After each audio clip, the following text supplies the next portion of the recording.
After kicking off his campaign in the battleground state of Pennsylvania, this morning, President Biden is making his way across the country to California.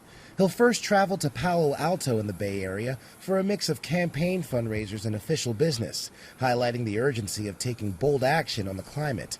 A White House official says the president will tour a coastal wetland and announce more than $600 million for climate adaptation projects funded by the Inflation Reduction Act and the bipartisan infrastructure law. Projects like better protecting our nation's power grid from extreme weather events, as well as preparing coastal and Great Lakes communities for climate change impacts like sea level rise, tidal flooding, and storm surges. Biden's focus on infrastructure was also a central point of his visit to Pennsylvania over the weekend, where he took an aerial tour of the collapsed portion of I-95 in Philadelphia, a roadway that carries over 160,000 cars a day.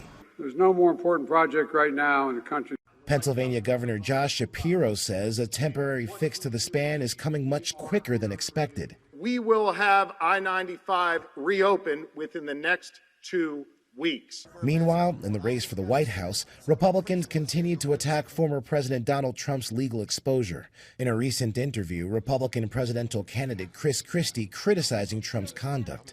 We would not be here if Donald Trump had simply returned the documents. The dozens of times the government asked him to return them, the times that the grand jury served a subpoena for them. He waited, defied the government, and then wound up having his house raided. Members of Biden's campaign say he won't hold regular rallies until later in the campaign season. Biden plans to travel to Chicago and Maryland before the end of the month. Ike Ajachi, ABC News, New York.